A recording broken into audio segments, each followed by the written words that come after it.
Nongeye kubasuhuza mwebwe bakunzi b'ikiganiro inzira y'umusaraba. Amahoro y'Imana nabe kuri mwebwe. Ubuntu bw'Imana nibuhore kuri mwe. Mugisha Imana itanga ube mu byo mukora byose. Ndabashimiye kuko mukomeza gukurikira ikiganiro inzira y'umusaraba.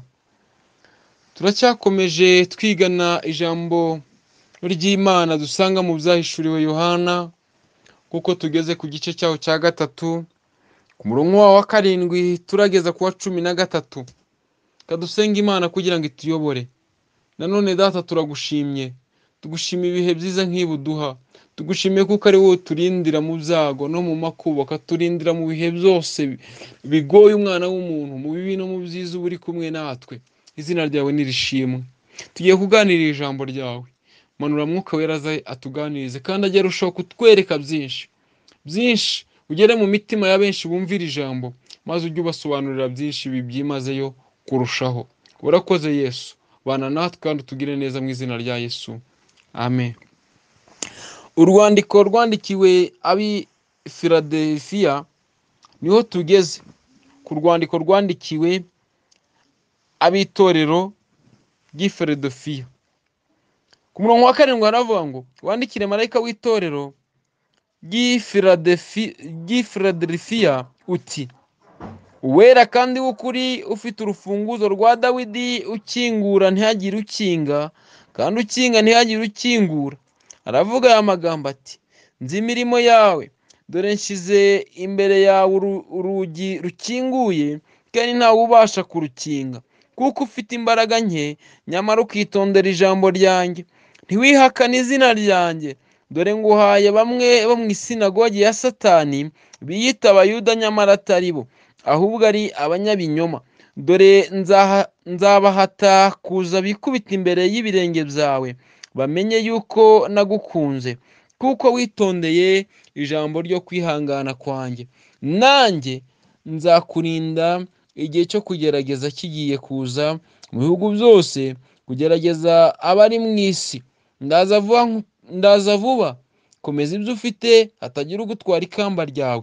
Unesha nzamugira inkingi yo mu rusengero rw'Imana yanjye, kandi ntazasohoka ukundi. Nanjye nzamwandikaho izina ry'Imana yanjye n'iry'ururembo rw'Imana yanjye, ari ryo Yerusalemu nshya izamanuka iva mu ijuru iturutse ku Mana yanjye, kandi nzamwandikaho izina ryanjye rishya.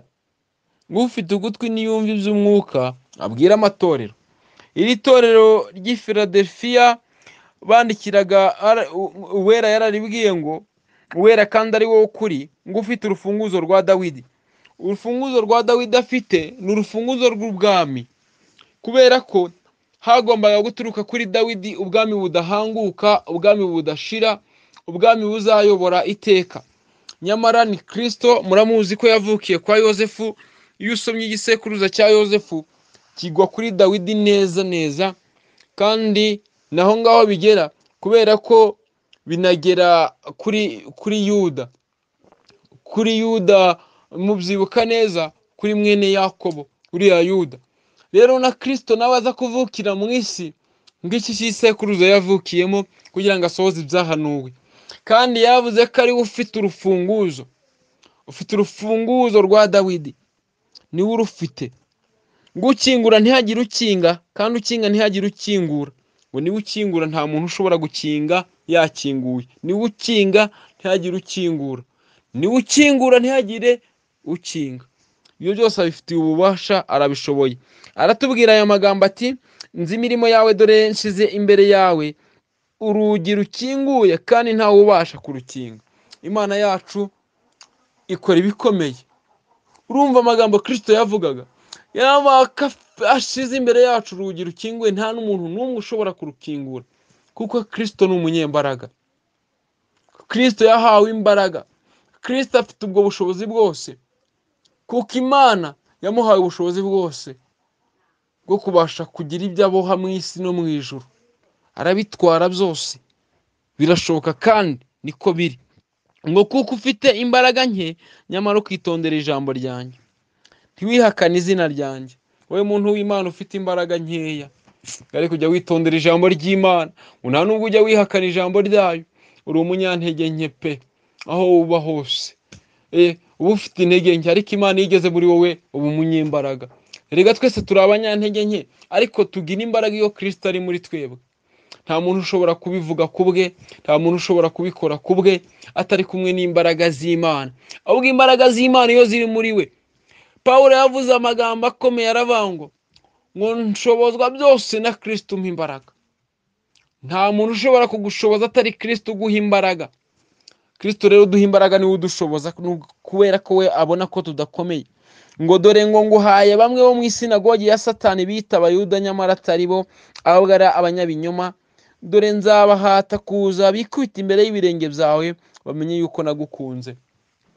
Ngo aduhaye abo mu isinagogi ya Satani, ngo biyita Abakristo, biyita Abayuda, biyita abandi bazi Imana, ngo nyamara atari bo, nyamara si bo.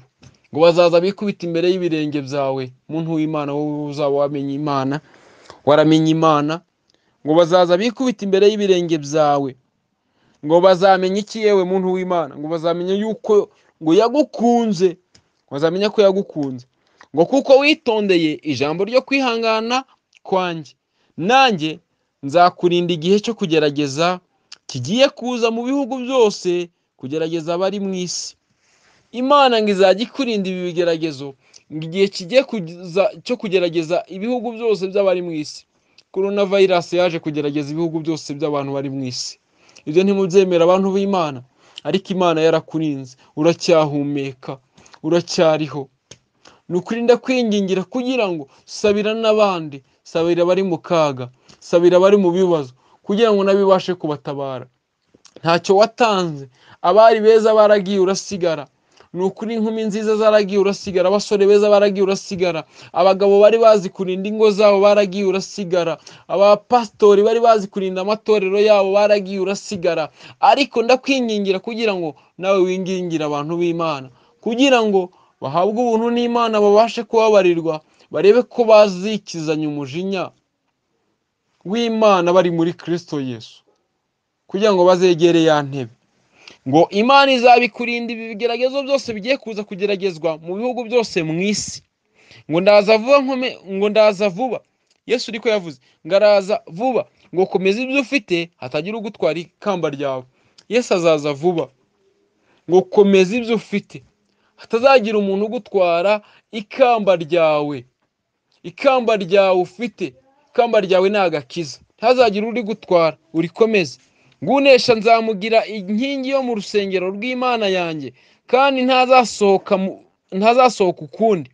Nunesha, Kristo azakugira inkingi yo mu rusengero rw'Imana. Inkingi ntisohoka, kuko ivuyemo iyo nkingi hahita hahirima aho ivuye. Ahubwo nuba inkingi y'Imana, ko Kristo azakugira mu rusengero rw'Imana ye. Kandi Imana ya Yesu niyo Mana yacu, niyo Mana nyakuri. Ngo azatugira inkingi yo mu rusengero rw'Imana ye. Ngo kandi irindi jambo yavuze, ngo kandi aravuga kandi ntazasohoka ukundi, ntuzasohokamo ukundi. Nanjye nzamwandikaho izina ryanjye, ari ryo Yerusalemu nshya izamanuka iva mu ijuru iturutse ku Mana yanjye. Azakwandikaho Yerusalemu nshya. Yerusalemu yo mu isi y'ingiyi yashushanyaga izaza kuba. Ibyo byose ni igicucucucu cy'ibizaba. Hari Yerusalemu nshya, imwe Yohana yeretswe, arayivuga, avuga ubugari bwayo, avuga amarembo yayo, tuzabigeraho mu byahishuwe. Ariko iyo Yerusalemu niwo murwa mushya. Hari n'umuririmbyi ubiririmba ngo nkunda kumva amakuru y'umurwa. Ayo makuru y'umurwa, nguwo murwa abana b'Imana barimbishirijwe, nguwo niho muteganyirijwe. Yesu avuga ngo iki? Ngo azabitwandikaho izina rya Yerusalemu nshya. Nunesha, nukomeza icyo wahawe, izamanuka iva mu ijuru iturutse ku Mana ye, iyo Yerusalemu. Ngo kandi nzamwandikaho izina ryanjye rishya.